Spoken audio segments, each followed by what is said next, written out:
পড়ছিলাম তাজমহল দ্বিতীয় খণ্ড, কলমে প্রিমা ফারনাজ চৌধুরী, পর্ব সংখ্যা ৩৯।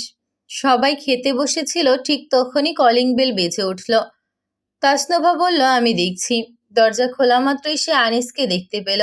আনিসের হাতে একটা থলে, তাতে শাকসবজি আর অনেক বাজার সদাই দেখা যাচ্ছে। শাহিদা বেগম পাঠিয়েছেন। তাসনোভা জানতে চাইল, বাড়িতে গিয়েছেন? আর আমাকে ফোন দিতে মনে নেই? আমি তাড়াহুড়ো করছিলাম এখানে আসার জন্য। ফোনের দিকে মনোযোগ ছিল না, চার্জও ছিল না। রাগ করো না, খাওয়া দাওয়া হয়েছে? মাত্র বসেছি। আচ্ছা যাও খেয়ে নাও। আমি খেয়ে এসেছি। আশ্চর্য, খেয়ে এলেন কেন? আমি ভাইয়াকে বলেছি আপনি এখানে খাবেন। আচ্ছা চলো, আমি ওকে বুঝিয়ে বলবো। তিতলি খেতে খেতে শাওনকে বলল, শাওন ভাই, আপনার আরও দুটো ভিডিও করার কথা। আর পরের গানটার কি হবে? শাওন বলল, মনের যে নাই কোনো কামড়ে বন্ধু, মনেরও আবার কাজ থাকে। তা জানি না, আপনি দেবের গানের পাগল কেন? আমার ভালো লাগে। ভাইয়ে, তুমি আজকে একটা গান গাইবে? তৌসিফ খেতে খেতে মাথা নাড়ল। কেন কেন? একটা গান গাইবে আজকে, প্লিজ প্লিজ। ওই গানটা, মনের কিনারে চলে আয়, এলোমেলো করে দে আমায়। তাসনোভা বলল, তুমি পড়া মুখস্থ করতে পারো না, কিন্তু তোমার অন্য সব মুখস্থ হয়ে যায়। সব গানের লিরিক্স তোমার মুখস্থ। তৌসিফ বলল, তুই বড় বোন হয়ে করিস কি? ধরে দুটো দিতে পারিস না? তাসনোভা তিতলির দিকে তাকালো। তিতলি, তাড়াতাড়ি খাও, খেয়ে বাবুকে কোলে নাও। শাইনা খেতে বসবে। আনিস ভাই আছে না, ওনাকে দাও। আমার খেতে সময় লাগে। উনি বাচ্চা সামলাতে পারবেন না, কথা কম বলবে। তিতলি হাড্ডিতে কামড় বসালো। তৌসিফকে বলল, ভাইয়ে, তুমি সত্যি গান গাইবে না? ধরে দেব একটা। আমি কি গায়ক যে গান গাইব? তুমি তো মাঝে মধ্যেই বলো তিতলি নিয়ে এদিকে আয়, তোকে একটা গান শোনাই। কি করে তোকে বলবো তুই কে আমার? ধুম করে একটা কিল বসিয়ে দিল তৌসিফ। তিতলির কাশি উঠে গেল। সে কাশির সামলে তৌসিফকে উল্টো একটা কিল বসিয়ে দিল। তাসনোভা চেঁচিয়ে বলল, মেজো ভাইয়া, দেখো এরা মারামারি করছে। তাজদার গর্জন করে উঠল পাশের রুম থেকে। সমস্যা কি? দুটোকে কান ধরে বের করে দেব। তিতলি বলল, ও আমাকে আগে মেরেছে। তাজদার বলল, তৌসিফ, তুই কি ছোট বাচ্চা? তৌসিফ কিছু না বলে খাওয়া শেষ করে উঠে গেল ঝটপট। যাওয়ার সময় তিতলির মাথায় চড় মেরে দিল। তিতলি অভিশাপ দিল, তোর জীবনেও বিয়ে হবে না তৌসিফ পে। শাওন তাদের ঝগড়াঝাটি দেখে মনে মনে বলল, মেয়ে মানুষ ঝগড়া করার জন্য সেরা রে। তাজদার শাইনা দুজনেই খেতে এলো। বাবু আনিসের কোল থেকে তিতলির কোলে গিয়েছে। তিতলির চুল টেনে ধরেছে। আজকাল চুল ধরলে সে আর চুল ছেড়ে দেয় না। তাজদার চেয়ার টেনে বসতে বসতে আনিসকে বলল, চলে আয়। আরে না, আমি খেয়ে এসেছি। আরও একবার খাওয়া যায়? অসম্ভব। তাসনোভা বলল, থাক, আর বলার দরকার নেই। উনি না খেয়েও তো আসতে পারত। শাইনা বলল, আম্মা নিশ্চয়ই জোর করেছে, না খেয়ে বেরোতে দেয় না। তারা তিনজন বসে খেয়ে নিল। তাসনোভা অল্প করে খেয়ে আগে ভাগে উঠে গেছে। বাবুকে নিয়ে তিতলি, তৌসিফ আর শাওন বাইরে চলে গিয়েছে। নিশ্চয়ই তিতলির আবদারে। খাওয়া দাওয়া করে তার একটু হাঁটাহাঁটি করতে হয়। ইদানিং ভীষণ গুলুমুলু হয়ে যাচ্ছে সে। তার বরের খুব কষ্ট হবে কোলে নিতে। বরের কথা সে খুব ভাবে এখন থেকে। তাসনোভা এসে দেখলো আনিস একা একা বসে ফোন টিপছে। তাসনোভা বলল, আপনি অফিস থেকে আজ দেরিতে ফিরেছেন? আনিস মাথা তুলে তাকালো। হ্যাঁ, কলিগদের সাথে ছিলাম, সবারই দেরি হয়েছে আজ। আনিস আবারও ফোনে চোখ রাখলো। আর কিছুক্ষণ পর ফোন ধরা যাবে না, তাই সময়ের মধ্যে তার কাজ সেরে নিচ্ছে। তাসনোভা বলল, সেখানে নাহিদা ফাইজাও ছিল? ও, আপনার ওই কলিগটা অনেক সুন্দরী। আনিস উৎসুক দৃষ্টিতে তাকিয়ে বলল, ওই কলিগটা? তাসনোভা অন্যত্র মুখ ফিরিয়ে রেখে বলল, ইয়েস। আনিস কপাল কুঁচকে বলে, হ্যাঁ সুন্দর। এখন? তাসনোভা ঝাঁঝালো কণ্ঠে বলল, আবার সুন্দরও বলছেন? তুমিই তো বললে সুন্দরী। আপনি আমার সাথে কোনো কথা বলবেন না। কার সাথে বলবো?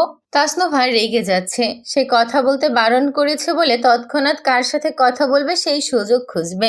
লম্পট পুরুষ মানুষ, বিয়ের আগে তো দেখে ভদ্রলোক মনে হয়েছিল। আনিস তার হাত ধরে সামনে এনে বসালো। বসো, তুমি বোধহয় রেগে আছো। না, আমি ভীষণ আনন্দে আছি, হাসছি। এই দেখুন।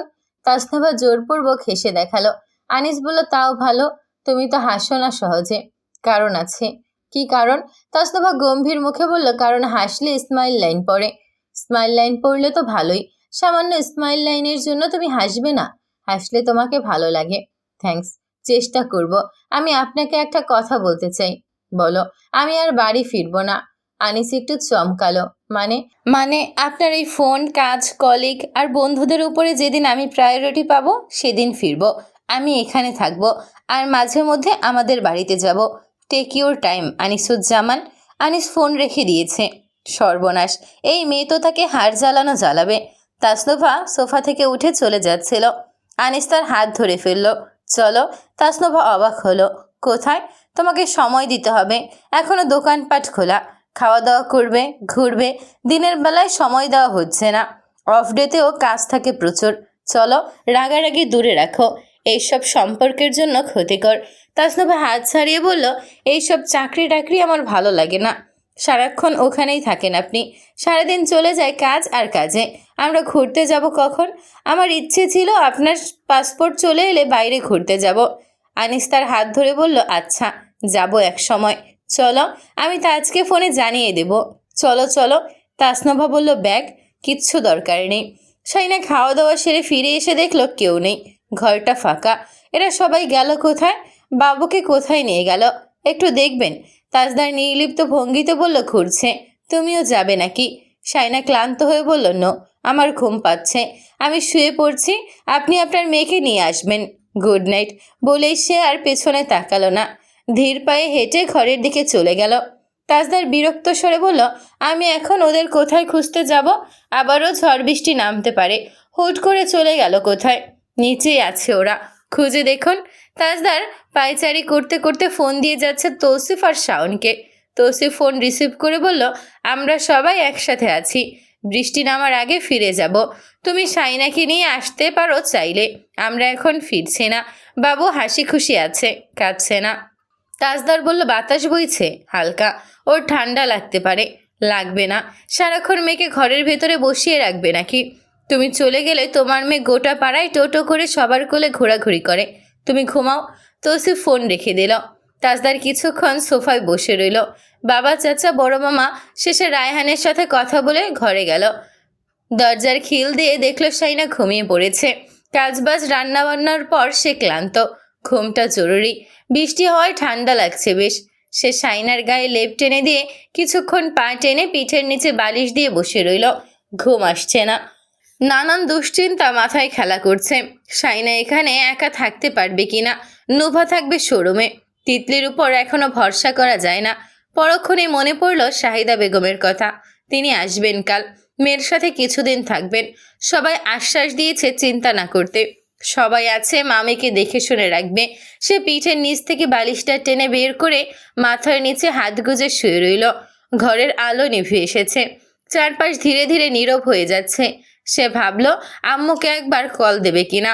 ফোনটা হাতে নিয়ে ডায়াল করার আগ মুহূর্তে থেমে গেল। ফোনটা আবারও রেখে দিল। কিছুক্ষণ পর শাইনা নীরবে এগিয়ে এসে তার বুকের উপর মাথা রাখল।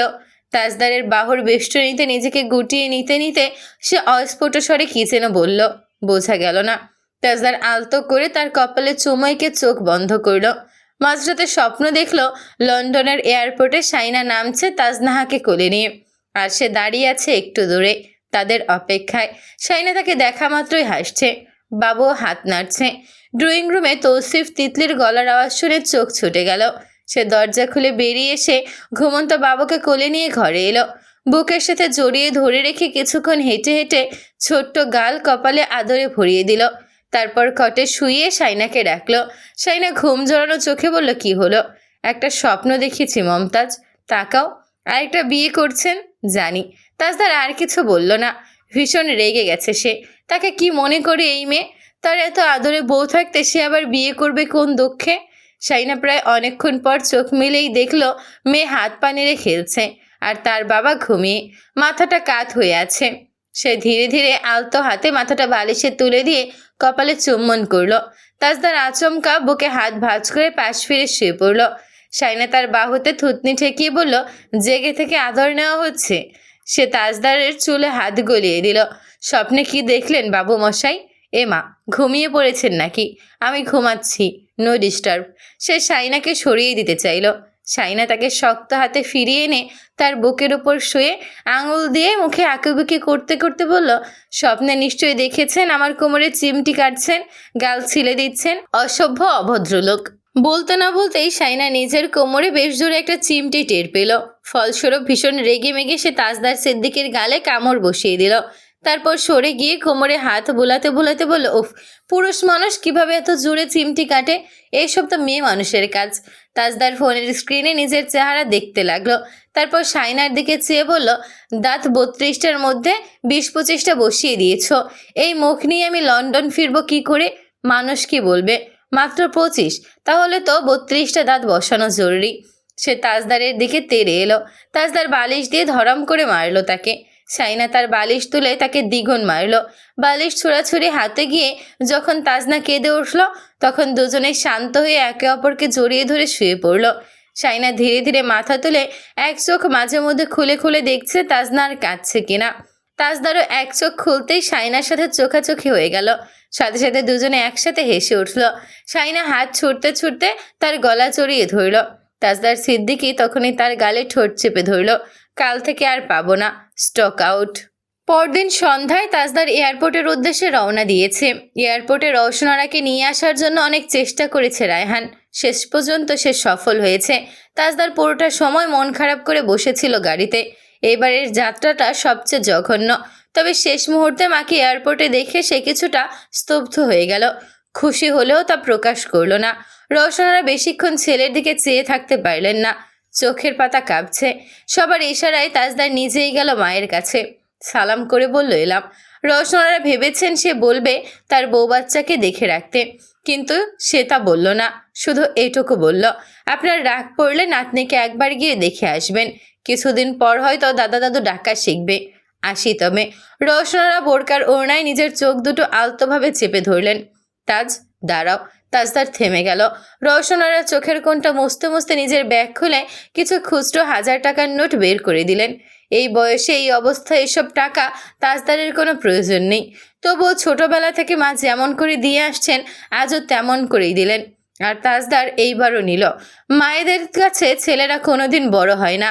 আর মায়ের হাতের খুচরা টাকা সন্তানের কাছে কখনোই অপ্রয়োজনীয় হয়ে ওঠে না। টাকাগুলো নিয়ে সে নিজের হাতের মুঠোর দিকে তাকালো। কিছুক্ষণ তাকিয়ে থাকার পর পকেটে ভরে এগিয়ে এসে মাকে জড়িয়ে ধরল। আম্মু! রওশন তার ডাকে হু হু করে কেঁদে উঠলেন। এবার শক্ত করে জড়িয়ে ধরে পিঠে হাত বুলিয়ে ছেলের মাথায় চুমু খেলেন। তাজদার মায়ের হাত নিয়ে চোখে ছুঁয়ে বলল, সরি, আমি এইবার দেরিতে ফিরব। তাজনার ওর মাকে যত্ন করে পাঠিয়ে দেবেন ফাইনাল পরীক্ষার পর। আমি তিতলির বিয়ের সময় আসবো ইনশাল্লাহ।